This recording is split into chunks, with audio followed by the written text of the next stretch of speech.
Public.com presents The Rundown, your daily market update in under 10 minutes.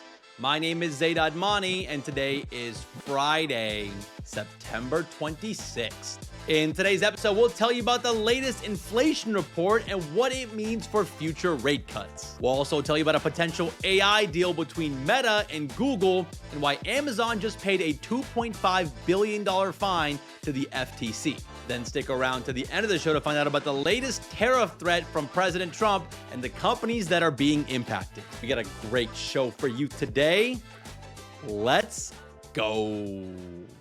Stocks fell for the third straight day on Thursday, with the S&P 500 and NASDAQ both dropping about 0.5%. Earlier this week, I was bragging about how stocks have had a surprisingly strong September, despite September being the worst month of the year for the market. And since I made those comments, the markets have dropped every single day. So my bad, guys. I might have jinxed it. Now, beyond just the markets, we got some tariff news last night. President Trump announced that he's slapping tariffs on pharmaceuticals, furniture, and heavy trucks. Now, we'll talk more about those tariffs in a bit and the companies that could be impacted by these new levies. But, I think everyone kind of let their guard down regarding tariffs since Trump has been quiet about it for a few weeks. So these new tariffs were kind of a surprise. I guess Trump isn't backing down on tariffs anytime soon. Now, remember, the wild card here is that the Supreme Court is set to hear arguments regarding tariffs in just a few weeks on whether President Trump even has the authority to impose these tariffs. There is a chance that all these tariffs that Trump has announced over the past few months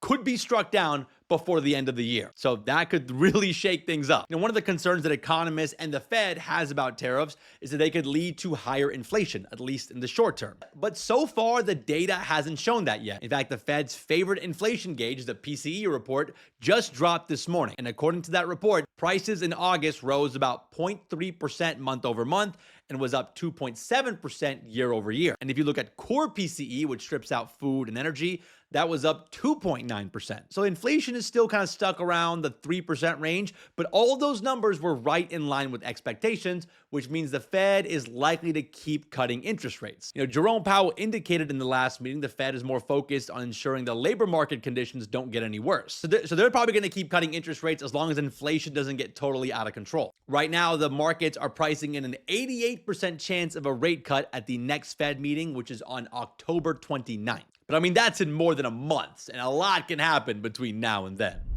Let's run through some headlines. Meta is reportedly in early talks with Google to bring in Google's Gemini AI models to enhance Meta's ad targeting. Yes, you heard that right. Meta, the company that spent the summer handing out NBA-sized contracts to AI talent, is now turning to Google for their AI tech. The idea here is that Meta would fine-tune Gemini on Meta's own ad data, helping Meta better understand context and recommend better ads. The bigger picture here, though, is that it's another indication that Meta's not making any significant progress when it comes to their own AI efforts. Their homegrown llama models haven't gotten great reviews. Now, it's possible that Zuck's super intelligence AI team that he made over the summer is cooking up something spectacular, and Meta will just use Gemini as an interim plugin while their model gets perfected. But the optics here definitely aren't good. Meta's planning to spend over $70 billion on AI capex this year and even more next year. So I think investors are going to want to see some sort of return on that investment. And as for Google, this is yet another sign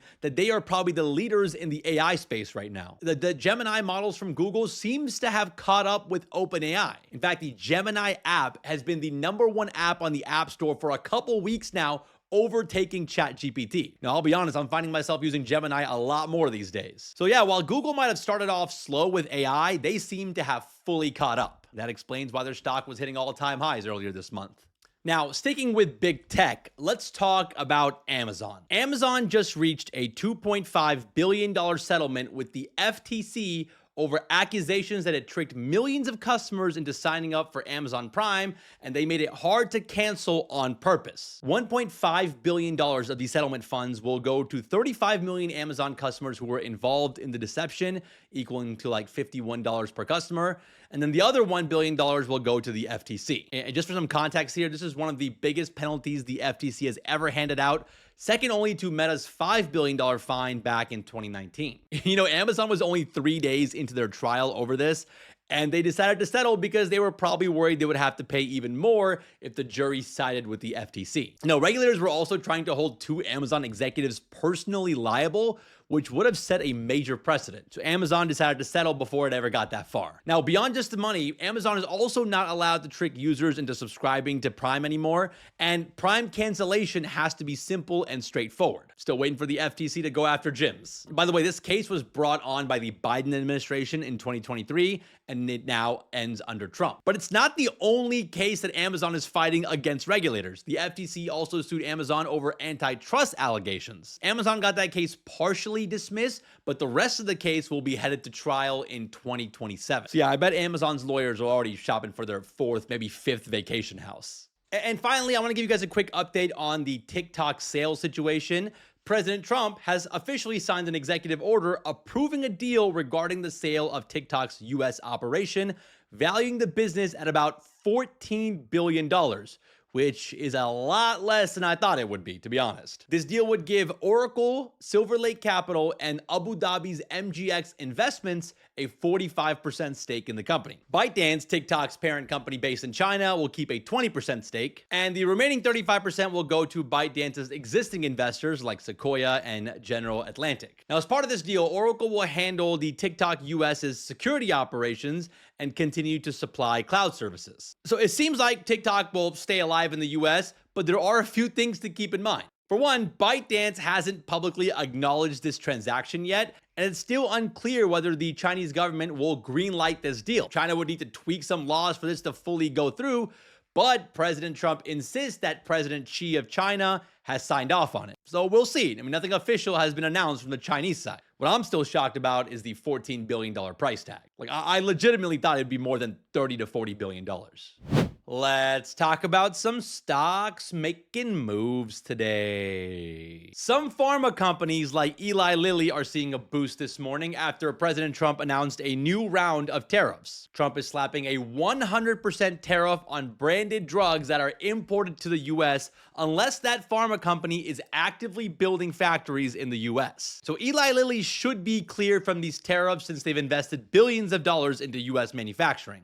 And that's giving investors some confidence, and Eli's stock is up nearly 2% this morning. Now, the Danish pharma giant Novo Nordisk, on the other hand, is taking a hit, down around 1% this morning at the time of this recording. I'm kind of surprised these stocks didn't move more after the tariff announcement. Now, furniture retailers are also taking a hit this morning after Trump proposed up to a 50% tariff on things like kitchen cabinets, bathroom vanities, and other things that my wife really wants to buy, but I keep resisting. Shares of Wayfair, Williams-Sonoma, and RH are all down between 3 and 4% this morning at the time of this recording. I guess I could use these tariffs as an excuse to put off remodeling the kitchen. Sorry, honey, it's not my fault. Let's wrap the show with the fun fact.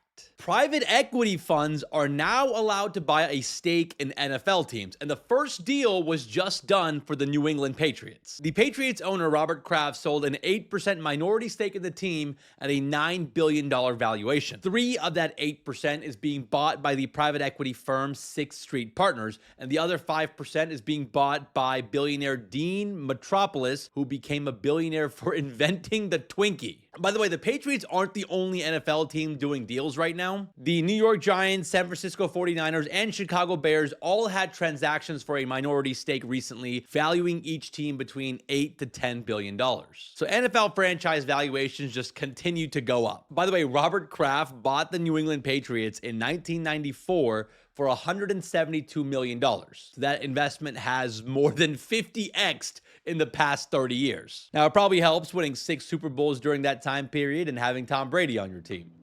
Well, all right, guys, that's the rundown for today. That's the rundown for this week. I hope you guys have been enjoying our show so far.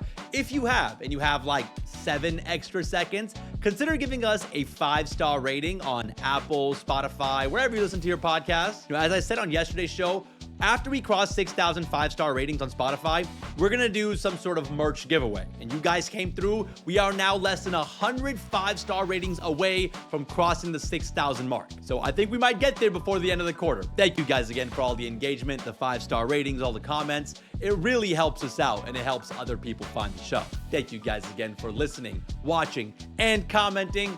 Shout out to Mike and Connor for all the work behind the scenes. and we'll see you guys back here tomorrow for the deep dive.